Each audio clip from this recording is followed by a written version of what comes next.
Throughout her life, Parita Patey planted seeds.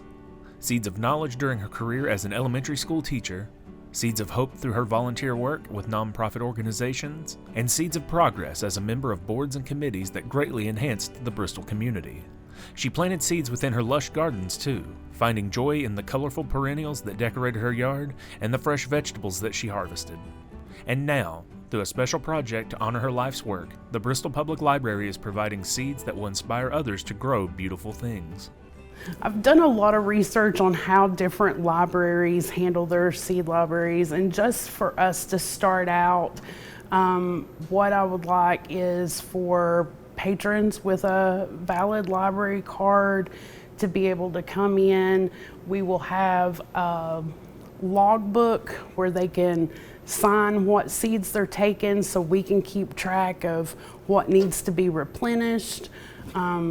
They can take up to 5 seed packets each month, and then all we ask is that once they have grown their product and it's produced seeds, if they would save some of those and bring them back to help replenish the cabinet. They don't have to, but we would definitely like to see that community engagement. I was in contact with the Virginia High School horticulture class. They packaged and provided the starter seeds. They've been really excited to be a part of this as well. We have herbs, vegetables, and assortment of flowers as well. And hope to work with the horticulture class to possibly provide some programming involving growing and seeds and propagation in the future. Mrs. Patey, who acquired the nickname Pete while a student at ETSU, came to Bristol in 1951 to accept a teaching position within Bristol, Tennessee City Schools. She came to Bristol in 1951 on a temporary contract to be she wanted to be a math teacher, but it ended up she was a gym teacher because that was the only job that was available. So she came in 1951 and she never left. She said Bristol was always very welcoming to her and she wanted to give back to the community. And so through the years, we like to tease her. She had 3 kids really far apart. They gave her 2 lifetime memberships in the PTA because they'd totally forgotten. The whole new cycle had come together. But during that time, she was also, first and foremost, a member of the Board of Education.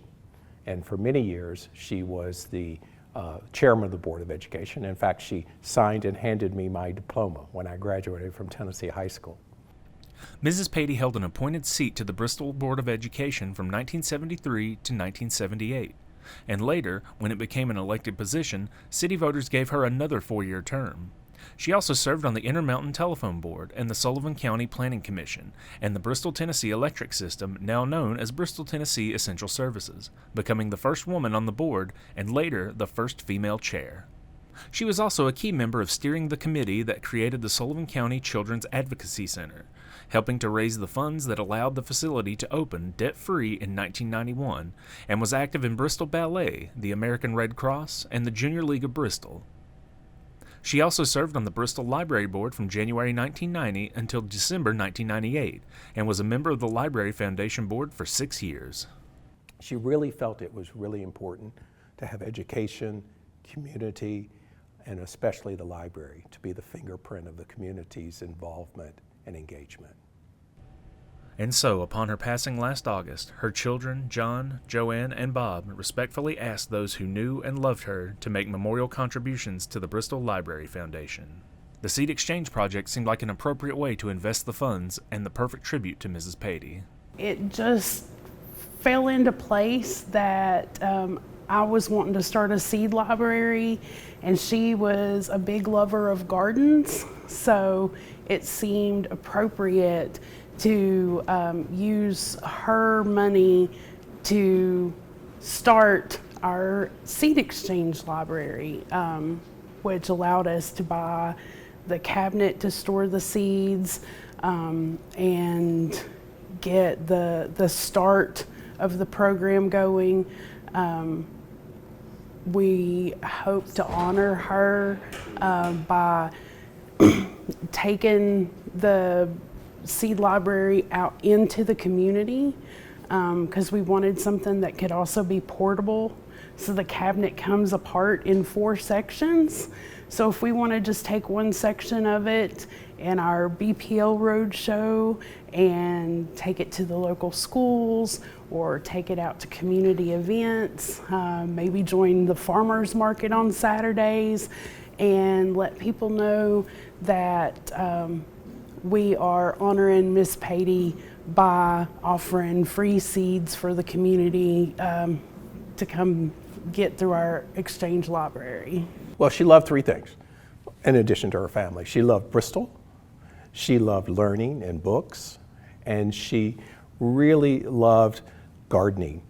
And so when the team here came up with the idea of a seed exchange and all the different aspects of books and everything for gardening, I thought that's a home run. So we're really, really pleased. We consider it a great privilege to support this organization and to remember her in this way, and we're very thrilled to have it. The hope is that patrons who bring one variety of seeds will take another and use them to expand their gardens, much like Mrs. Patey did. She worked on, it was about 3 acres of gardens. And she had a vegetable garden, she had rose garden, she had annuals, perennials, she loved rhododendron, she loved hydrangeas, she loved all those things. When we heard about the seed exchange, and it's going to be a great thing for the community, and as I understand it, part of the apparatus can come apart, and you can take a smaller part into the schools. And I thought, wouldn't that be perfect? Just wouldn't that be perfect to have it come full circle with her involvement with schools, with her involvement with the library, with her involvement in gardening? How great would that be?